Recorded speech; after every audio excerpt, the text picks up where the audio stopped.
It was known as a time in history as the Roaring Twenties. Bluegrass had its own version of the Roaring Twenties.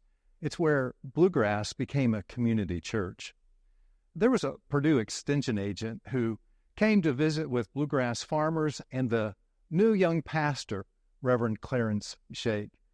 And this Purdue extension agent said, if I were this pastor, I would go and visit all of you and make sure I knew where you lived so that when you died, I could come bury you. And then I'd spend the rest of my time with these young people. Surprisingly, these Bluegrass farmers thought this was a great idea.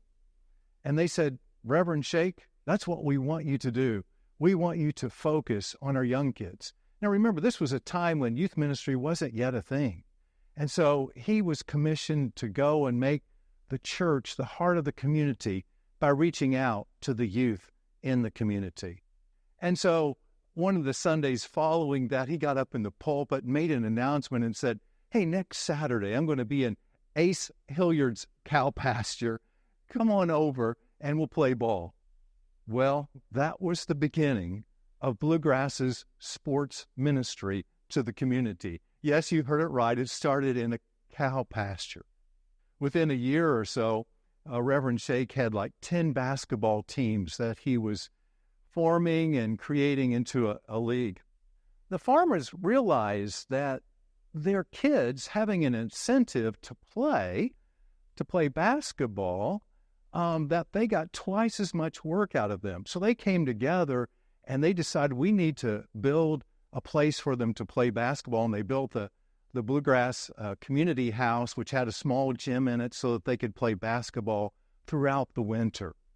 Not only did they do it for fun, but Reverend Shake created basketball teams and leagues, both for the boys and the girls, and they would go on and win state titles in the Sunday school division.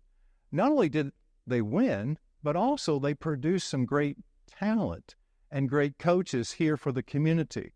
Clarence Riggs went on to coach at Wrights. Walter Riggs coached at Central. And then, of course, A-Rad McCutcheon went on to coach at the University of Evansville and became the storied college division coach of all time. Well, as time went on, this tradition continued with people like Floyd Riggs, who also coached church basketball teams, created a church basketball league for kids and youth. He had a rule that said you had to come to worship at least twice a month in order to play, and that rule applied for his own kids as well. About 15 years ago, we were given the opportunity to host Upward basketball and cheerleading. And so since then, we probably had 2,000 participants who've come through our doors and participated in this Christian sports ministry. We offer devotions at each practice and devotions at the games for the fans. And so it's just a great, great environment for both players and fans alike. We probably had 8,000 people come through our doors in support of this ministry. One of our own, Libby Blythe, got her start at Upward. And she's now a senior at North High School, and she is being recruited by colleges to play ball. She's the first of our Upward participants to be a recruit for college basketball. Dad played baseball and basketball, and it's just like been in the family. Athletics have. So I think whenever we were little, me and the boys, we kind of just did all kinds of sports, whether it be t-ball, basketball, soccer. We did all of them. So it was kind of just trying everything until we found a fit. And, for Cooper, it was baseball, and Chase did everything. So for me, I think whenever I started Upward, it really just clicked.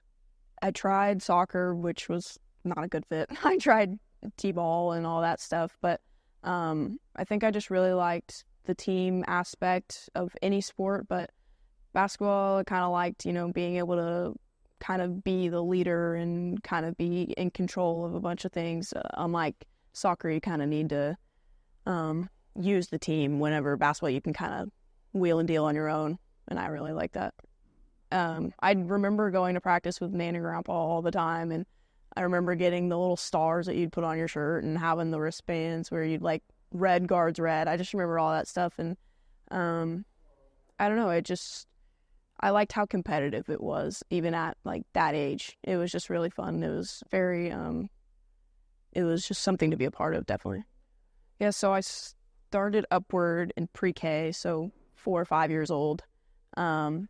It's, I mean, clearly it's a staple for, even at halftime we do prayer and different games that set back to Bible verses and stuff like that. So you're definitely walking with Christ through Upward in the games and throughout the whole season, but it's still a developmental learning process. You know, kids at 4 or 5 years old learning how to dribble and how to pass, and you have your little wristbands, learning how to play defense on your other team and stuff like that. So it's definitely nice whenever I started to, you know, learn basketball and then being able to come back on Saturdays and, you know, maybe ref a game or help kids out and teach them different things, like you got to stay on your guy, like on defense, and even shoot, I run like concessions sometimes. So being able to talk to families and, you know, being really in part of the bluegrass community.